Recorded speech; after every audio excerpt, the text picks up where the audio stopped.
I am a person of science. Let me start there.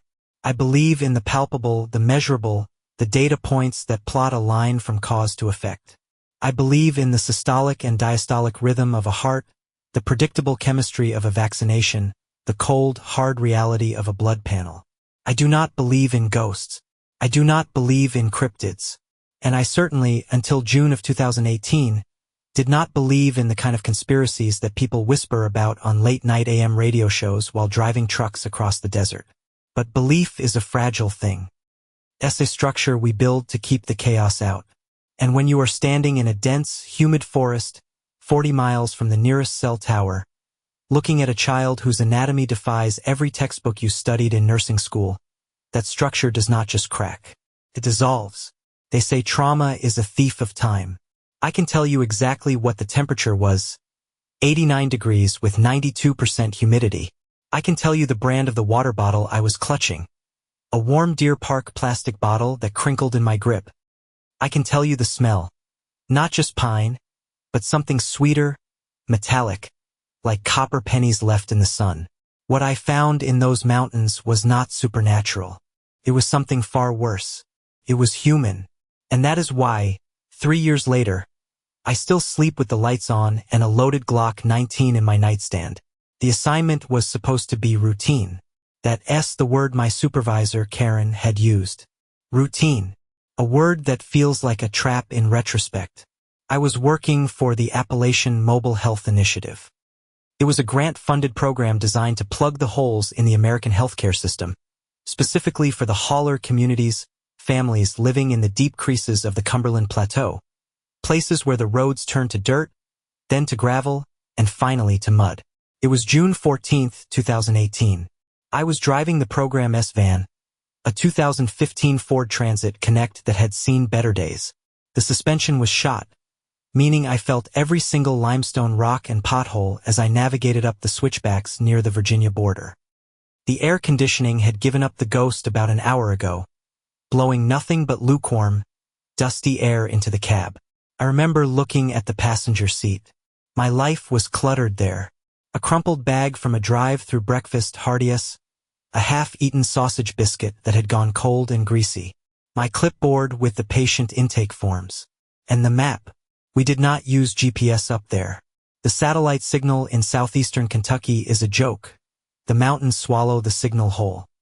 We used topographical maps from the U.S. Geological Survey, folded and refolded until the creases were white and fraying. I was tracing a red line with my finger, trying to keep the steering wheel steady with my knee. Whitaker Hollow, I muttered to myself. I turned the radio dial. Static. More static. A brief snatch of a sermon from a revival preacher shouting about hellfire, and then back to the white noise. I pushed the cassette adapter in and connected my iPhone 6, putting on a downloaded playlist of Fleetwood Mac just to have something human to listen to. Landslide started playing, Stevie Nicks' voice vibrating against the cheap plastic dashboard. I took a sip of my coffee. It was Starbucks, a Pike Place roast I bought in Pikeville 3 hours ago. It was tepid now, bitter and acidic. I was trying to rationalize the anxiety tightening in my chest.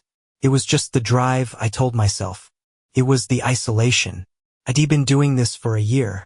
I'd seen poverty. I'd seen the black mold climbing the walls of trailers, the children with teeth rotted out by Mountain Dew, the coal miners coughing up their lungs. I was a professional. I was the rationalizer. But this felt different. The road I was on was not marked on the standard county maps. It was a logging road that had supposedly been abandoned in the 90s. The trees here were different, older, thicker. Eastern hemlocks and massive oaks that blocked out the midday sun, creating a tunnel of green gloom. The shadows stretched long across the hood of the Ford. I checked the odometer. I was 6 miles past the last landmark, a rusted-out tractor marking the property line of the Miller family. "Come on," I whispered, tapping the steering wheel. "Where are you?" My instructions were specific. Follow the creek bed until the road forks at the hanging rock. Go left. Do not stop for the gate. It's unlocked. I saw the rock. It was a massive slab of sandstone jutting out of the earth like a broken tooth. I wrestled the van to the left, the tires spinning in the loose shale before gripping. The engine whined, the RPM spiking. I could smell the transmission fluid heating up, a distinct, burnt sugar scent that made me worry about getting stranded. If the van broke down here, I was a 20-mile hike from the nearest landline.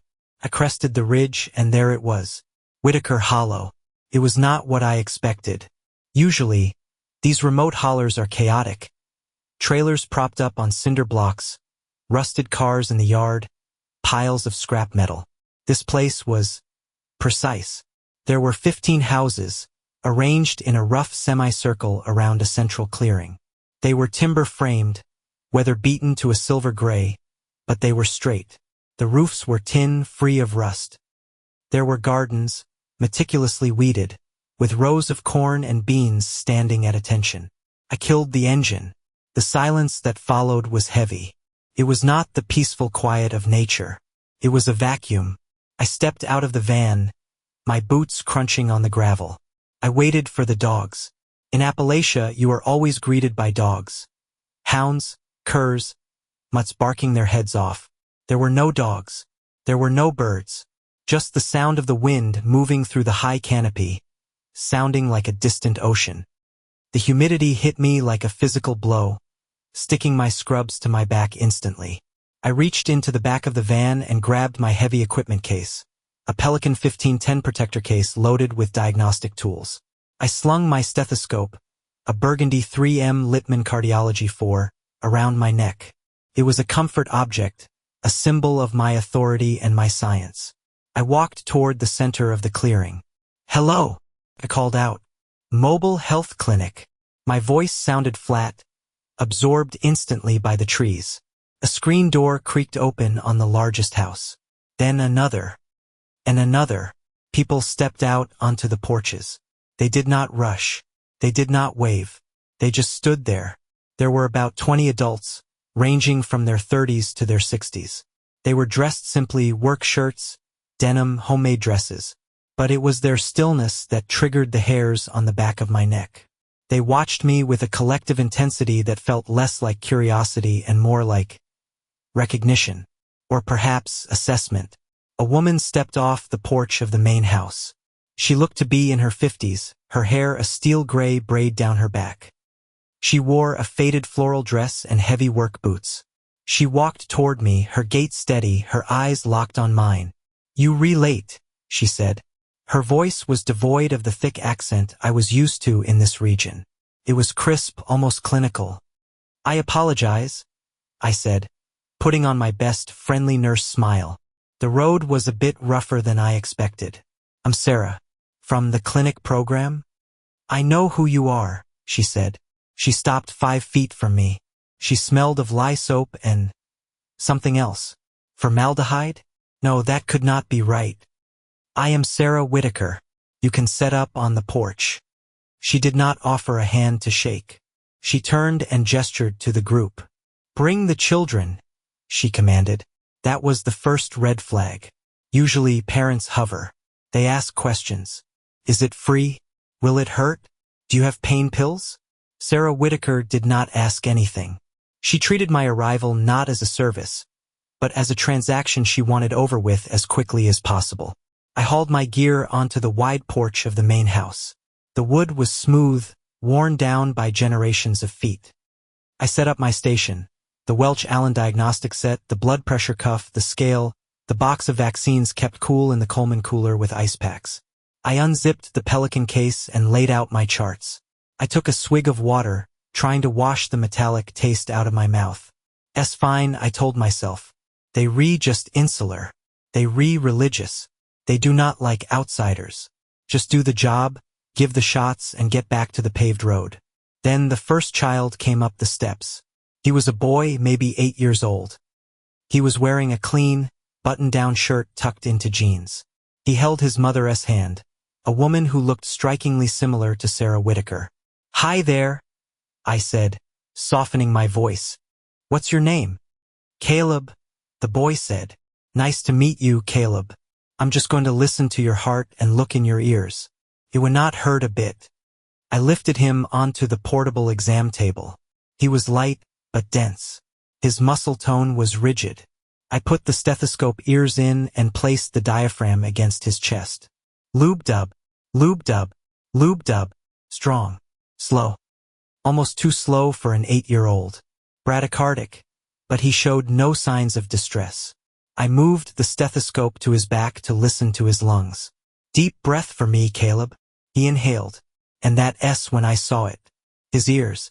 I had been trained to look for dysmorphia, unusual features that signal genetic syndromes. Down syndrome, Turner syndrome, Fragile X. Caleb's ears were elegant. That S the only word. The helix, the outer rim of the ear, did not curl over. Tapered to a point. Not a Spock-like point, but a subtle aerodynamic ridge. I frowned slightly, moving my otoscope to look inside.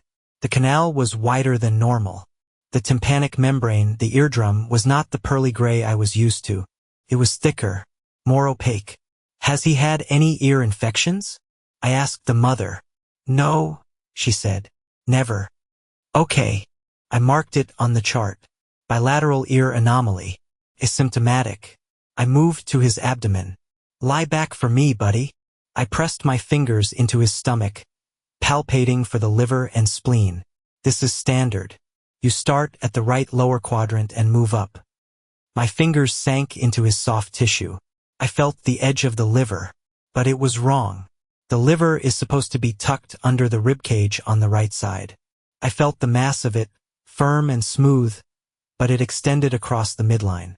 It was too big, or shaped differently. I pressed deeper. Caleb did not flinch. He just watched me with eyes that were a piercing, vibrant violet. Violet. Not blue. Not hazel. Violet. I froze. I looked closely at his irises. The pattern of the stroma was symmetrical, perfectly geometric. Natural eyes are chaotic, bursts of color.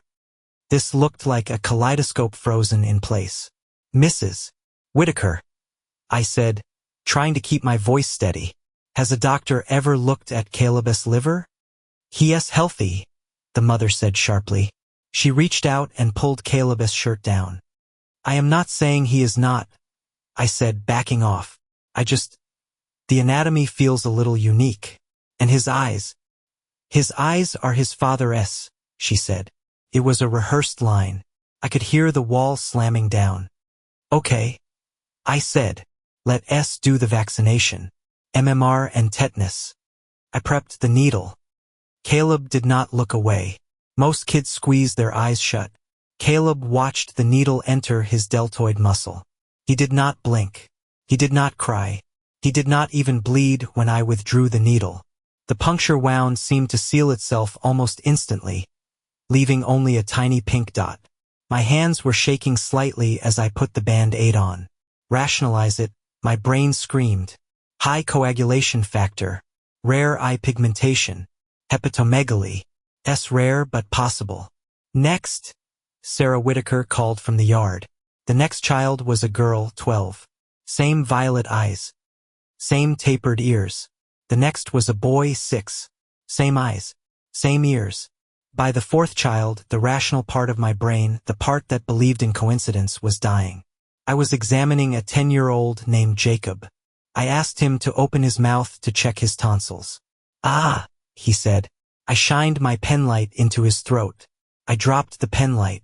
It clattered on the wooden porch, the sound like a gunshot in the silence. What is it? Sarah Whitaker asked, stepping closer. Her shadow fell over me. I picked up the light, my fingers fumbling. Nothing. Just slipped. I looked again. Jacob did not have uvula, the little punching bag at the back of the throat. Instead, the soft palate fused seamlessly, and behind the tonsillar pillars, I saw ridges, like gills but internal. Pink, fleshy ridges lining the pharynx. I pulled back, my heart hammering against my ribs like a trapped bird. I stammered. I need to check my reference guide. For the dosage. It was a lie. I needed to breathe. I walked to the edge of the porch, turning my back to them. I gripped the railing. The wood was hot under my hands. I looked out at the forest, the endless wall of green. 15 families, I thought. Complete isolation. Identical mutations. This was not inbreeding. Inbreeding causes chaos, asymmetry, weakness, cognitive decline. These children were perfect. They were too perfect. I pulled my phone out of my pocket. No service. Of course. I turned back around. Sarah Whitaker was standing right behind me. I had not heard her move. "Is there a problem, nurse?" she asked. I looked at her. Really looked at her. Her skin was smooth for a woman in her 50s. Too smooth. And her eyes, they were dark, but in the sunlight, I saw the flash of violet deep in the iris. "The children," I said, choosing my words with surgical care. "They all share very specific traits. The eyes, the ear structure. We are a close family," she said. "This is not family resemblance, Sarah." I whispered. I felt Caleb S. liver. I saw Jacob S. throat. That is not standard anatomy." Sarah S. expression did not change. "We are different. God made us different. God does not re-engineer the pharynx." I snapped, my fear turning into agitation. "What is happening here? Do you have a condition? Environmental exposure?" Sarah stepped closer. She was shorter than me, but she felt towering.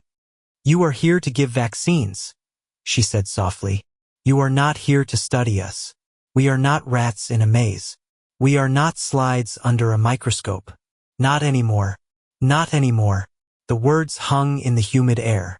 "What does that mean?" I asked. "Finish the shots," she said. "And then you leave. And you never come back." She turned and walked away. I should have packed up right then. I should have thrown the gear in the van and driven until the tires fell off. But curiosity is a disease, and I was infected. I finished the vaccinations. I went into autopilot. Swab, stick, bandage. Swab, stick, bandage. I avoided looking at their eyes. I avoided touching their abdomens. It was late afternoon by the time I finished. The sun was dipping behind the ridge, casting the holler into premature twilight. The temperature dropped, but the humidity stayed, turning the air into a cold soup. "I'm done," I announced, closing the Pelican case. The adults were gathering in the yard again. They had lit a fire in a central pit. Not a bonfire, but a small, controlled fire. They were cooking. The smell of roasting meat wafted up. Venison, maybe? It smelled rich, gamey. "You should eat before you go," Sarah said. It was not an invitation. It was a test. "I really should get back before dark," I said. The road is dangerous at dusk," a man said. He was tall, gaunt, wearing a John Deere cap. "Deer, you hit one." I looked at the road. It was already swallowed by shadows. I looked at the van. "I have a tent," I lied. "I can camp near the stream. I'm used to it." I was not used to it. I hated camping. I wanted a Motel 6 with HBO and a vending machine. But I did not want to drive that treacherous logging road in the pitch black, and part of me, the stupid, reckless part, wanted to know what happened here when the sun went down. "Suit yourself," Sarah said. I moved the van to the edge of the clearing, near the creek. I set up my small pop-up tent, a pathetic nylon shield against the world. I ate a Cliff Bar white chocolate macadamia, dry as sawdust in my mouth. I sat in the driver's seat of the van, doors locked, watching the houses. Darkness fell like a curtain. The generators kicked on. A low, rhythmic hum that vibrated through the ground. Thrum, thrum, thrum, thrum. I took out my notebook. I began to write down everything I had seen. The liver, the throat ridges, the rapid clotting, the violet eyes. Genetic modification, I wrote. CRISPR? No, too old. These adults have it too. This started decades ago. I looked at the date on my phone. June 14th. I remembered a story from nursing school about the Tuskegee experiments, about how the government watched men die just to see what would happen. Is that what this is? I thought. A control group? I reclined the seat, trying to get comfortable. I cracked the window an inch for air. That was a mistake. Around 2 o'clock a.m., I woke up. I had not been asleep, not really. Just that shallow, nervous dozing where you dream you reawake. I woke up because the generators had stopped. The silence was back. Absolute. Suffocating. Then I heard it. Movement. Not the crunch of gravel. This was softer. Wet. Like bare feet on damp grass. Slap. Slap. Slap. I sat up, my heart slamming into my throat. I reached for the flashlight in the glove box. A heavy mag light. I peered out the windshield. The moon was full, bathing the clearing in a sickly silver light. They were all outside. Every single one of them. The adults. The children. They were standing in the clearing, facing the woods to the north. They were not moving. They were just vibrating, shaking. And then the sound started. It was not a chant. It was a frequency. A low, guttural humming that seemed to come from their chests, bypassing their vocal cords entirely. It hit the glass of the van and made my teeth ache. I watched, paralyzed, as the 12-year-old girl, the one with the extra intestine, stepped forward. She tilted her head back, her jaw unhinged, not figuratively. I watched the mandible dislocate and drop 3 inches lower than humanly possible. And a sound came out of her that I will hear until the day I die. It was a click. A loud, biological click, like a dolphin-esque sonar, but deeper. Click, click, click. From the woods, something answered. The response from the forest was not a roar. It was not a howl. It was a mirror. Click, click, click. The sound that came back from the deep timber was identical to the girl's, but wet, heavier. Imagine the sound of a knuckle cracking, amplified by a megaphone, but submerged in gelatin. It vibrated the chassis of the Ford Transit. My teeth ground together involuntarily. The community stood frozen in the moonlight. They did not look afraid. They looked relieved. Sarah Whitaker stepped forward, raising her hands not in prayer, but in a gesture of reception. Palms up, fingers splayed. I saw her fingers twitching in complex, rhythmic patterns. I killed the flashlight. The darkness inside the van was absolute, save for the blue blinking light of the locking mechanism on the door. I slid out of the driver's seat and into the footwell, jamming myself between the pedals and the center console. I covered my mouth with both hands, trying to muffle the sound of my own breathing, which sounded like a bellows in the confined space. I waited. 10 minutes. 20. The chanting, if that's what the humming was, faded. I heard the scuff of feet on gravel, moving away from the clearing, back toward the houses. Doors opened and closed. The heavy thud click of deadbolts sliding home. Then silence. But not empty silence.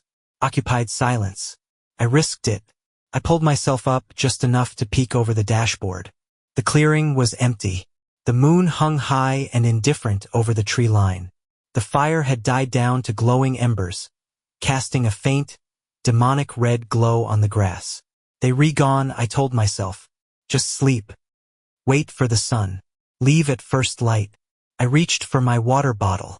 My hand was shaking so badly I knocked my clipboard onto the floor. Clack. The sound was deafening. I froze. From the passenger side window, a voice spoke. Water. It was not a shout. It was a whisper, pressed directly against the glass. I whipped my head around. There was a face pressed against the passenger window. It was a man, or it had been. He looked to be in his 40s, wearing a tattered flannel shirt that was black with grime. His hair was matted, hanging in greasy ropes over his face. But it was the face itself that stopped my heart. The skin was translucent, pale to the point of transparency.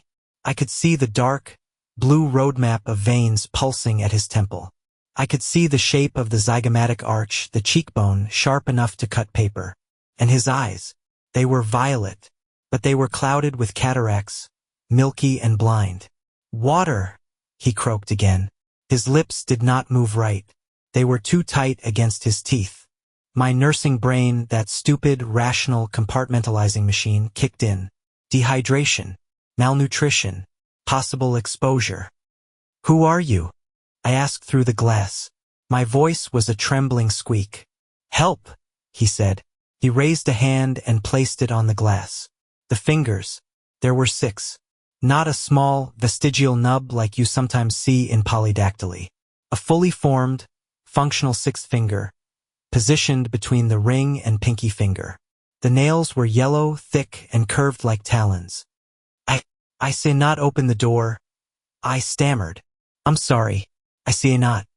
He did not get angry. He did not scream. He just leaned closer, his breath fogging the glass. Dr. Matthews lied, he whispered. The name hit me like a physical blow. Sarah had mentioned a previous doctor decades ago. Who is Dr. Matthews? I asked. The man, the creature, tilted his head. The movement was avian, jerky. He made us to last, the man said. But he did not fix the hunger. He opened his mouth.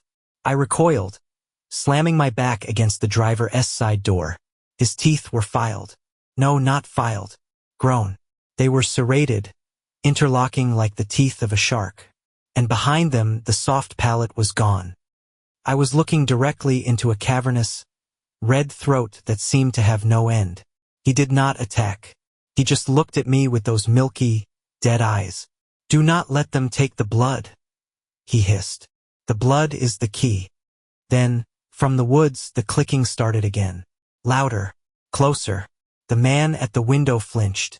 Genuine terror washed over his distorted features. They are hunting, he whimpered. He turned and scrambled away. He did not run like a human. He dropped to all fours, his limbs moving with a horrific, spider-like fluidity, and scuttled into the darkness under the porch of the nearest cabin. I locked the doors again. I checked the lock 3 times. I did not sleep. The night stretched out like a rubber band about to snap. To keep my sanity, I focused on the sensory details of the van. The smell of the old upholstery, a mix of dust and chemical cleaner. The texture of the steering wheel, the grit of the plastic under my fingernails. The green glow of the digital clock on the dash. 3:14 a.m. 3:15 a.m. Every minute was a battle. At 4 o'clock a.m., the temperature dropped. The windows fogged up completely, sealing me in a white cocoon. I could not see out which was worse. I was blind. I heard scratching. It started at the rear bumper. Scritch, scritch, scritch. Then it moved to the side panel. It sounded like metal on metal. Someone was running a key or a nail along the length of the van. Slowly, I curled into a ball on the driver's seat, clutching the maglite like a club. Rationalize, I begged myself. Raccoons. Raccoons. They have claws. They re-curious. The van rocked. Just a little. A gentle sway, as if a heavy wind had hit it. But there was no wind. The trees were still. Something heavy had climbed onto the roof. I stopped breathing. I stared up at the headliner, the gray fabric ceiling of the van. Creak. A footstep. Right above my head. Creak. Another. The weight was immense. The metal roof groaned under the pressure. This was not a raccoon. This was not a man. This was 300 pounds of mass, moving with deliberate caution. I visualized the creature I had seen in the window, the extra finger, the serrated teeth. Was this one of the children grown up? Or was this the alpha, the success story of Dr. Matthews' experiments? The footsteps stopped directly over the sunroof, which, thank God, was just a solid glass panel that did not open on this model. I looked up. Through the tinted glass, against the backdrop of the fading moon, I saw a hand press down, covered the entire glass panel. It was webbed, thick, fleshy webbing between the fingers. And the skin was scaled, rough, pebbled texture like a reptile, pressing against the smooth glass. Tapped, tap, tap, tap. I knew I was there. It was playing with me. I closed my eyes. I recited the periodic table. Hydrogen, helium, lithium, beryllium. I recited the bones of the hand. Scaphoid, lunate, triquetrum, pisiform. I prayed to a god I had not spoken to since I was 12. The weight shifted. A low, guttural growl vibrated through the roof, resonating in my own chest cavity. and then, with a massive thump, it launched itself off the van.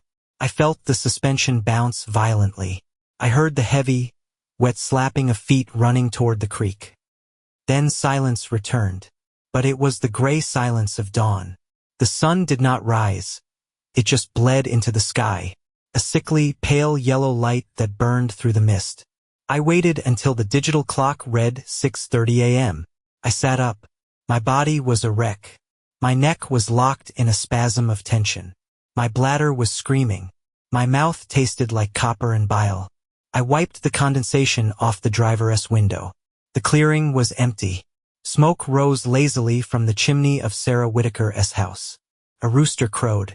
It was infuriatingly normal. I did not pack the tent. I did not retrieve the cooler. I did not care about the Pelican case or the stethoscope. I climbed into the driver's seat. I turned the key. The engine sputtered. No, no, no, no. Come on, you piece of junk, I screamed, slamming my hand on the dashboard. I turned the key again. The starter whined. Arr, and then the beautiful, hacking cough of the engine catching. I did not wait for it to warm up. I threw it into drive and slammed the gas. The tires spun, spraying gravel, and the van fishtailed toward the exit of the hollow. As I passed the main house, the front door opened. Sarah Whitaker stepped out. She was holding a cup of coffee. She looked at me. She did not wave. She did not look angry. She smiled. It was a small, sad smile. A smile that said, now you know. I did not look back. The drive down the mountain was a blur of adrenaline. I took the switchbacks at 40 miles an hour, the van shuddering, the suspension bottoming out.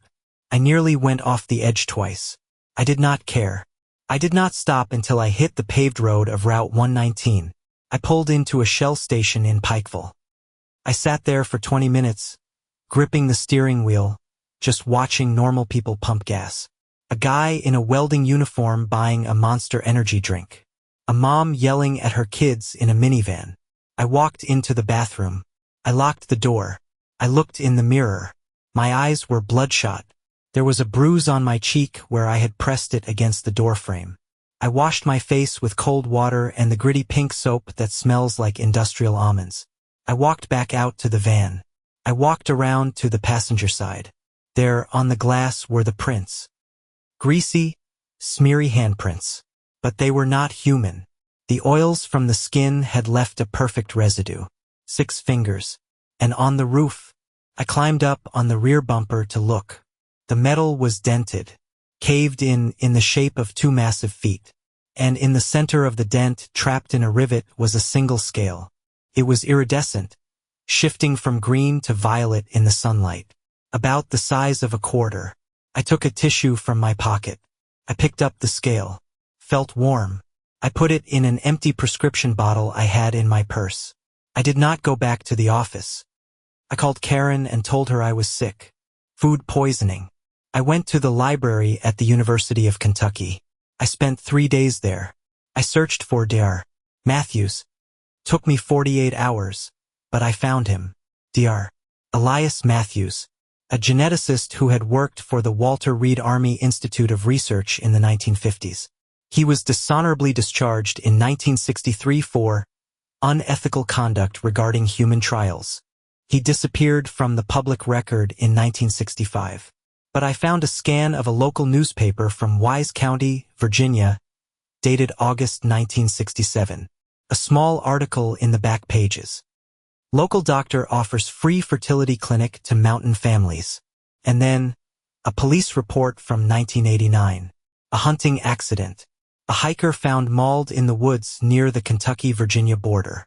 The cause of death was listed as bear attack. But the coroner's notes, which I accessed through a friend who works in the county clerk's office, had a handwritten addendum in the margins. Bite radius inconsistent with ursine dentition. Serrated puncture wounds. Victim drained of blood. I sat at that wooden library table, under the fluorescent lights, and I felt the walls closing in. He made us to last, the creature at the window had said. But he did not fix the hunger. Dr. Matthews had not just been trying to cure diseases. He was trying to evolve us. He was trying to create a human that could survive anything, isolation, disease, time itself. And he succeeded. But evolution has a cost. I never reported Sarah Whitaker. I never reported the children. Because I knew what would happen. The CDC would come. The military would come.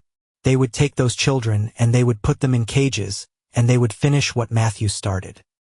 And there is something else. Sometimes when I am driving at night, I check my rearview mirror. I still have that scale. Kept it. I had it analyzed by a private lab under a fake name. The report came back as inconclusive. DNA structure shares 98% markers with Homo sapiens, the report said. Remaining 2% unknown. Closest match. Amphibia, specifically the axolotl, known for regenerative limbs. The axolotl does not age like we do. It regenerates. It heals. Last week, I looked in the mirror. I'm 42 years old. I should have crow's feet. I should have gray hairs coming in. I do not. My skin is smooth. My vision, which used to be nearsighted, is 20/20ths. And yesterday, I cut my finger slicing vegetables. Deep. It should have needed stitches. I watched it heal in 30 seconds. The skin just knit itself back together. I remember the coffee Sarah Whitaker gave me on my first visit. The herbal tea she insisted I drink before I started my exams. Tasted metallic. Like copper. I think about the man at the window. Do not let them take the blood. I am not just a witness anymore. I think I am part of the control group.